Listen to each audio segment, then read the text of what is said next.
Greetings, Gravel Hill family. I hope this message finds you well. Today, I am coming to you from our sanctuary here at the church to give you an update on what our plans are for reopening for in-person worship here at the church.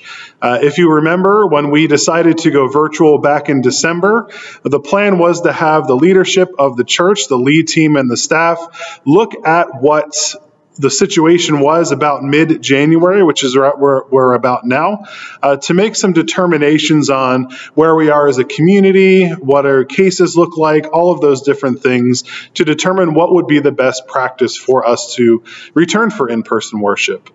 Now, to be honest with you, these are difficult questions to answer because we as a church understand that there are things that are competing with each other that we find very important. On one hand, we know how important it is for us to be able to gather together to worship, to be in a building with other Christians, worshiping God, lifting our praises, and just being together, particularly when we're going through a lot of difficult things as a community, as a country, and as a world during this time.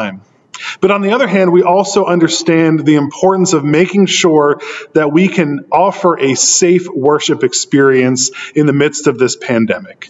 That's why we went virtual in the first place, because cases were rising. We knew that people would be traveling. We knew that people would be coming out to church for these things and going all different sorts of places. So we wanted to make sure that we were doing our part to not spread the coronavirus and to make sure that we are keeping you safe. So the conclusion that we have come to at this point was that we will reopen for in-person worship on January 31st. We had originally thought that maybe the 17th would be a good date to start, and I think we were a little idealistic in that. Cases are still pretty high. We're still in that sort of spike from holiday travel, so we think that giving ourselves another 2 weeks of virtual worship would be in the best interest of making sure that we are providing a safe environment for you. But we do know the importance of returning to in-person worship. I want you here. I know some of you want to be here. I know some will worship virtually for a longer period of time, and that's okay too. But we want to move back to offering in-person worship as an option for you, as long as we can do it safely. So January 31st is our start date for that. That will be a firm date for us to start.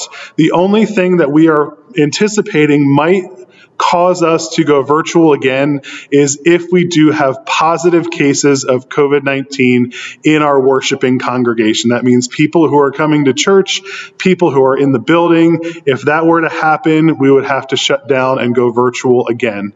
But other than that, there's nothing that's going to stand in the way of us returning to worship on the 31st. When we get to that point, we will go back to the schedule that we had during this fall when we were meeting for in-person worship. We'll have an 8 a.m. traditional service, and we will have a 10:30 contemporary service. If you are not interested in joining us for in-person worship, both of these services will be available to live stream on our YouTube channel, just like they have been all along. If you are planning on joining us for in-person worship, we will still be following the guidelines that we followed in the fall. We will be requiring masks to be worn by people who are in the building. We will ask you to sit socially distanced from each other, and we will ask that you just follow the guidelines as far as washing hands and making sure that we aren't congregating too long in the building. All of those different things, just like we were doing in the fall, because guess what? What we are doing is working. Okay?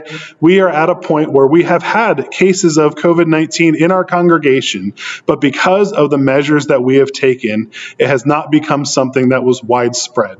Because we were closed and we were only on virtual for the last few weeks, that saved us potential opportunities for people to have some widespread outbreaks here in our church building, and that is something that we want to avoid.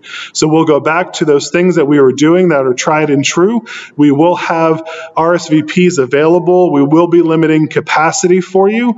We ask that you RSVP with the church if you are planning on coming, just so that we can make sure that we're not having too many people in the building at one time, and also to make sure that we have contact information for people should the unfortunate case arise where we do have someone who tests positive. It's a way for us to get in touch with you to let you know that you might be exposed. So just to summarize what I just shared with you, January 31st is our start date to return to in-person worship. So we'll have an 8 o'clock service and a 10:30 service like we were before. Feel free to look for more information that's coming in the next weeks or so to give you more information on how to RSVP and other things to look forward to. We are looking for ways to connect you. You should see other things coming out, including me starting a midweek Zoom Bible study or a book study for us to join together and have some time of fellowship and study. But look for ways to engage your community and your congregation. We are here for you. We want to touch base with you. If there's anything we can do to help you during this really difficult time, please do not hesitate to let us know. And we hope to see you in person or virtually for worship on January 31st. Until then, join us for our live stream services we will be doing the next couple weeks, and we hope that you stay safe and stay blessed during this time. Thank you for your time, and thank you for your support and your continued commitment to our worshiping community. Have a great day.